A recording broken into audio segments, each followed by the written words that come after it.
আসসালামু আলাইকুম ওয়া রাহমাতুল্লাহি ওয়া বারাকাতুহু। আল্লাহুম্মা সাল্লি আলা মুহাম্মদ ওয়া আলা আলি মুহাম্মদ। আমার প্রিয় চাহেনেওয়ালা মাওলা আলী ও পাঞ্জাতনের, আশা করি আপনারা সকলেই ভালো আছেন। আমি দোয়া করি পাঞ্জাতনের সাদকায় আপনারা সকলেই ভালো থাকেন, আল্লাহর রহমতে সকলেই ভালো থাকেন।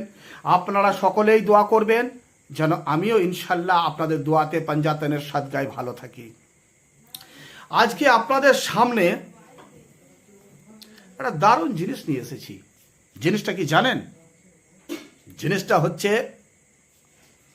ও আহলে বায়তের নামে খাওয়া দাওয়া পছন্দ করে, মুখে দু চার কথা বলে, কিন্তু অনেক জিনিসের আবার বিরোধিতা করে। এ ঠিক নয়, এটা ঠিক নয়। তার নাম কি জানেন? তার নাম হলো মোল্লা জাহাঙ্গীর। তো চলুন আজকে আমরা সকলে মিলে মোল্লা জাহাঙ্গীর কি বলছে আহলে বায়তের শানে আপনারাও শুনুন, আমি একটু শুনি। বিরিয়ানি খাও। একটি কথা মনে রাখবেন, আমরা মুহররমুল হারামের 10 তারিখে শোক পালন করি না। কি পালন করি না? কারণ শোক পালন করা 3 দিনের বেশি হয়ে গেলে হারাম আছে। রাসূলে পাক বলেন শোক পালন করা 3 দিনের বেশি হারাম। আর কারবালার ঘটনা ঘটা অনেক বছর হয়ে গেল, হাজারো বছর পূর্বে, শত শত বছর চলে গেল। আর এখন যদি কেউ শোক পালন করে তো শরীয়ত অনুযায়ী ওটা বৈধ হবে না। কিন্তু আমাদের দুঃখ আছে যে ইমামে হুসেন শহীদ হয়েছিলেন, আর ইমামে হুসেনের ইসালে সওয়াবের জন্য খিচুড়ি রান্না করা, বিরিয়ানি রান্না কোনো দুঃখ নাই। আর অনেক লোক এমনও আছে যে এই দিনে মাতাম করে, বুক ঠাঠায়, মাথা কাটে, পিঠ কাটে। তো ইমামে হুসেনের মোহাব্বতে যারা বুক ঠাঠায়, মাথা কাটে, এটা ইমামে হুসেনের মোহাব্বত না, এটা হচ্ছে ইমামে হুসেনের দেওয়া দ্বীনের বিরোধিতা করা। বাহ মোল্লা বাহ, চড়ং দিলে তুমি একটা প্লেয়ার। বিরিয়ানিটা চলবে, খিচুড়ি চলবে, নিয়াজ চলবে, নজর চলবে, খাওয়া দাওয়া চলবে, সব ঠিক আছে। পেটের ব্যবস্থাটা ভালো করে নিয়েছো, কিন্তু যখন বলা হচ্ছে নাফা পড়তে হবে, মর্শিয়া পড়তে হবে, মাতম করতে হবে, তখন কিন্তু আপনি পাল্টি মেরে দিলেন। মাতম জায়েজ নাই, ছুরি জায়েজ নাই, এগুলো ভুল করছেন, এগুলো ভুল হচ্ছে আপনার। আরে যারা মাতম করছেন তাদের বুকে ব্যথা হবে, যারা ছুরি মারছেন তাদের কষ্ট হবে, কিন্তু আপনার এত কষ্ট করো। আপনার কি হার্টের প্রবলেম আছে, না আপনার বুকের কোনো দোষ আছে? ইমাম মাওলা হোসেনের জন্য আমরা রোদন করি, কান্না করি, বুক চাবড়াই, মাতম করি, ছুরি মারি। আমাদের জন্য এটা সুন্নত বলে মনে হয়েছে, আপনারা সেটা দেখতে পাচ্ছেন না। কারণটা শুনুন। আমাদের এই চোখের পানি, এই রক্ত মাওলা হোসেন নেয় না। উনি সেটাকে শেফা দিয়ে ছেড়ে দেন, শেফা দিয়ে পাঠিয়ে দেন। আমরা যে চোখের পানিতে মহব্বত করি, রক্ত দিয়ে মহব্বত করি, নিয়াজ দিয়ে করি, নজর দিয়ে করি, রোজা দিয়ে করি, নামাজ দিয়ে করি, এর বিনিময়ে উনি আমাদেরকে শেফা দেন। আপনার হয়তো এটা জানা নাই। প্রিয় দর্শকবৃন্দ, আমি কিন্তু অন্য এপিসোডে এই আগুন মাতম, খঞ্জর মাতম, ছুরি মাতম, ব্লেড মাতম, মর্শিয়া, নহা, এই সমস্ত বিষয় আমি কিন্তু একটা এপিসোডে সব বলে দিয়েছি। আমি এটার ব্যাপারে আর আমি অন্য জায়গা দিয়ে বেশি দূর যেতে চাইছি না, কারণ এগুলো জায়েজ আছে, আপনারা করছেন, আপনারা করবেন। কারণ এই সমস্ত মোল্লাদের ভিতরে মাওলা হোসেনের বক্স হিংসা আছে। আপনাকে এখন দেখেই দেবে একটু পরে গিয়ে যে এই বুক চাবড়ানো কে প্রথম বন্ধ করেছিল, আর আপনারা বন্ধ করতে চাইছেন কেন। যাই হোক, আমরা এখন সকলে মিলে এই মোল্লাকে নিয়ে নবী পাকের দরবারে যায়, দেখি নবী পাকের দরবারে উনি যেটা বললেন, কান্না কান্না করা, কাঁদা 3 দিনের বেশি জায়েজ নয়। মোল্লা চলুন আমাদের সঙ্গে, আমার আহলে বায়তের চাহেনেওয়ালারা আপনাকে নিয়ে যাচ্ছে এখন নবী পাকের দরবারে। নবী পাকের দরবারে যখন যাবেন, নবী পাককে জিবরাইল আলাইহিস সালাম কারবালা থেকে মাটি নিয়ে এসে নবী পাককে দিয়েছিলেন এবং বলেছিলেন এই জায়গায় তোমার হুসেন শহীদ হবে। সেই মাটি নবী পাক উম্মে সালমা, ওনার স্ত্রী উম্মে সালমাকে একটা বোতলের মধ্যে, শীষের মধ্যে ভরে দিয়ে দিয়েছিলেন এবং বলেছিলেন এই মাটি যেদিন লাল হয়ে যাবে, রক্ত হয়ে যাবে, সেদিন জানবে তোমার এই হুসেন শহীদ হয়ে গেছে। আপনার জানা নাই হয়তো, সেই মাটি মোবারক উম্মে সালমা প্রত্যেক দিন উনি দেখতেন আর টপ টপ টপ করে চোখের আঁসু ফেলতেন, কাঁদতেন। উনি যত দিন শহীদ না হয়েছিলেন এবং উনি যত দিন উনি হায়াতে ছিলেন, এটা হয়তো আপনার জানা নাই। উনি মাওলা হোসেনের জন্য, নবীর স্ত্রী যেদিন থেকে মাটি পেয়েছিল, উনি যত দিন হায়াতে ছিলেন মাওলা হোসেনের জন্য কেঁদেছেন। আপনার হয়তো জানা নেই, নবী পাক মাওলা হোসেনকে নিয়ে অনেকবার কান্নাকাটি করেছেন। প্রিয় চাহেনেওয়ালা, এবার চলুন আমরা মাওলা আলীর কন্যা জাইনাব সালামুল্লাহ আলাইহা আহলে বায়তের দরবারে ঢুকবো এবং এই মোল্লাকে, এই জাহাঙ্গীর মোল্লাকে নিয়ে ঢুকবো। ও মোল্লা, আপনার কি জানা আছে? আপনার হয়তো জানা নাই। জাইনাব সালামুল্লাহ আলাইহা উনি যখন কারবালা হয়ে গেল, কারবালা হয়ে যাওয়ার পরে সমস্ত মা জানদেরকে যখন অন্যায় অত্যাচার শিকার হতে হলো, তখন সমস্ত মা জানদেরকে নিয়ে আসা হলো রশি বাঁধার আগে ওনাকে যখন জড়ো করা হলো, অত্যাচার করা হচ্ছে, গায়ের চাদর মোবারক খুলে দেওয়া হচ্ছে, তখন ওই মা জানরা কি করেছিল জানেন? ঝরঝর করে কাঁদছে আর মুখে বলছে ইয়া হুসেন, ইয়া হুসেন, ইয়া হুসেন, ইয়া হুসেন। তখন ওই জিয়াদ বলছে আরে আমরা এত অত্যাচার করছি, ওদের সব শেষ করে দিলাম, অত্যাচারের উপর অত্যাচার করছি, গায়ের চাদর খুলে দিচ্ছি, কিন্তু তবু এরা হোসেন হোসেন ছাড়ছে না কেন? তখন যখন ওনারা বুক চাপড়াতে শুরু করেছেন, তখন ওই জিয়াদ ওনাদের হাতগুলোকে একটার পর একটা পিছন দিকে বেঁধে দিল, শুধুমাত্র একটাই কারণ, ইয়া হোসেন বলে বুক চাপড়ানো যাবে না। এই ছিল তার রহস্য। এখন যারা বলে বুক চাপড়ানো যাবে না, তারা ঠিক ওই জিয়াদ, এজিদ, সিমারের কাজটা করছে, বুক চাপড়ানো নিষেধ করছে।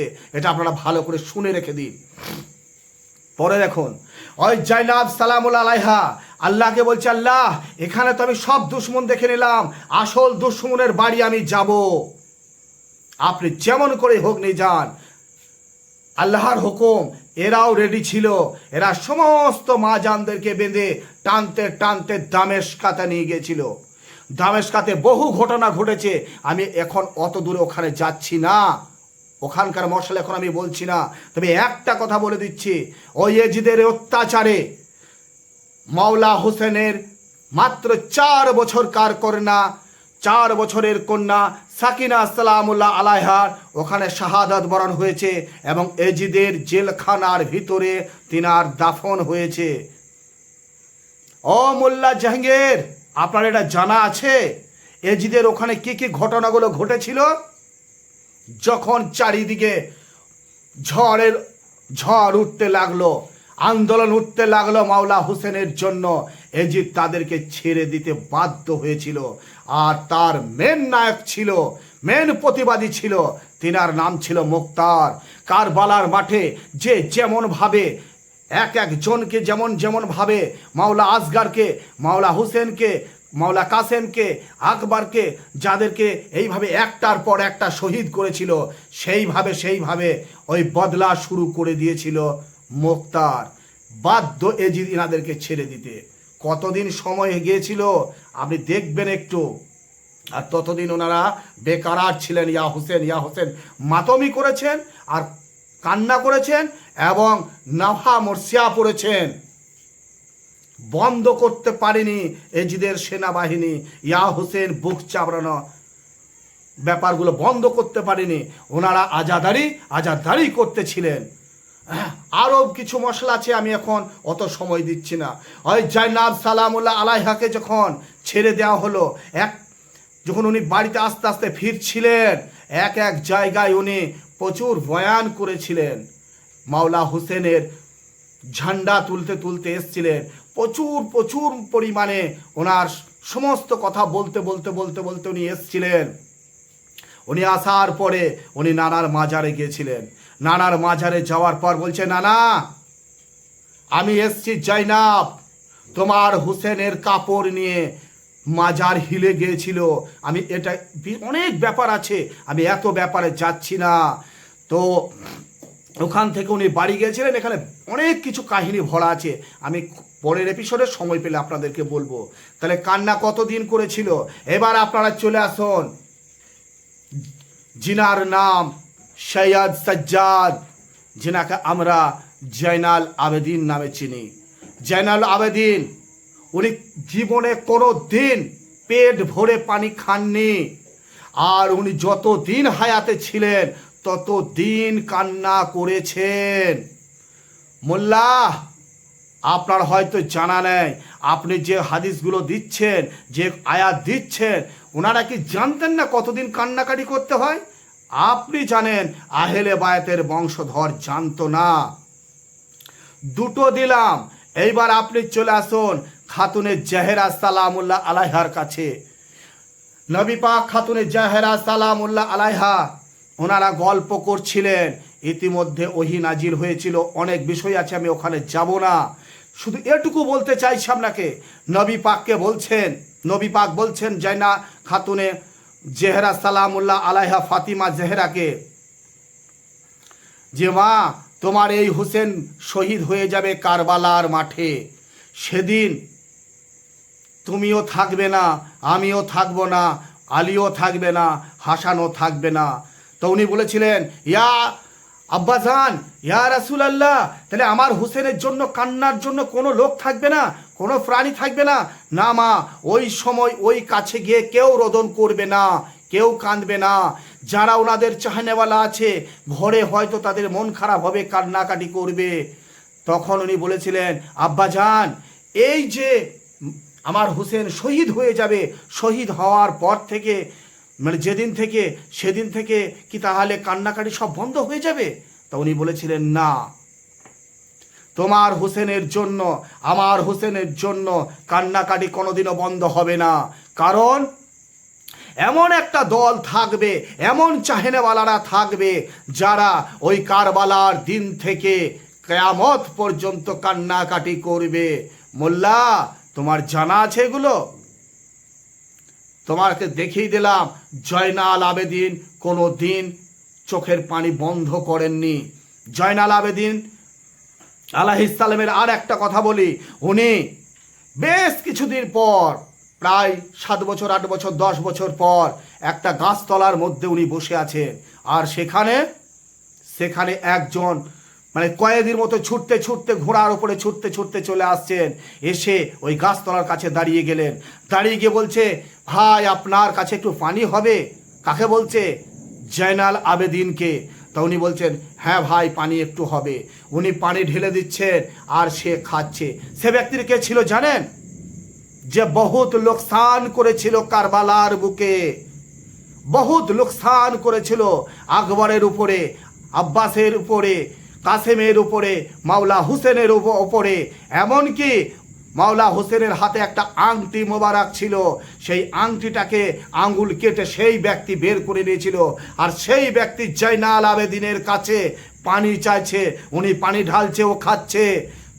তখন কিন্তু সেই ব্যক্তি কারবালার দেখেছিল মা জয়নাল আবেদিনকে। তা উনি বলছেন, তোমাকে আমার চিনা লাগছে।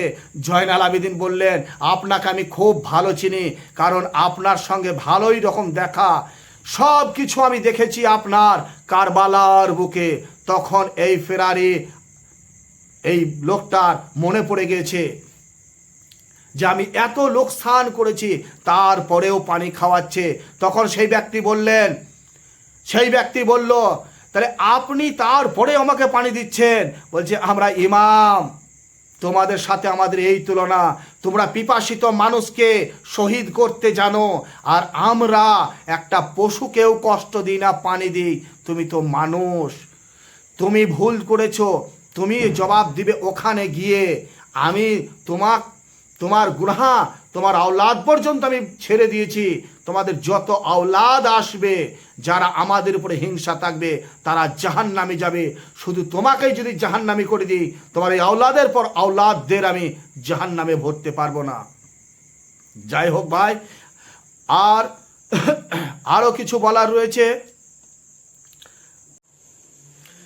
মোল্লা জাহাঙ্গীর, এরকম বহু উদাহরণ এই কান্না করার জন্য, মাতম করার জন্য আমি দিয়ে দেব। আপনারা 3 দিন পালন করেন। আর আহলে বায়াতের বংশধর 1 থেকে মাওলা আলী থেকে এবং মেহেদি আলাইহিস সালাম ওনার আব্বা পর্যন্ত এই কান্নার রোল কত আছে জানেন? ওনারা কোরআন পড়া জানতেন না, হাদিস জানতেন না। আপনারা বেশি জেনে গিয়েছেন। আপনাদের বুকের ভিতরে মাওলা হুসেনের দুশ্মনী আছে। আপনারা সব করে দিতে বললেন। আপনি একটা বিরাট প্লেয়ার, সব নিয়াজ নজর সব করো, খাওয়া দাওয়া টাকা পয়সা সব ঠিক আছে, কিন্তু বুক চাবড়ানো যাবে না। কেন? আপনাকে হাজারো প্রমাণ দিয়ে দেবো আমি বুক চাবড়ানোর জন্য। কারি আহমদ হাসান ইউপি আমরোহাতে প্রচুর প্রমাণ দিয়ে দিচ্ছেন। আপনারা সেটা শুনতে পান না?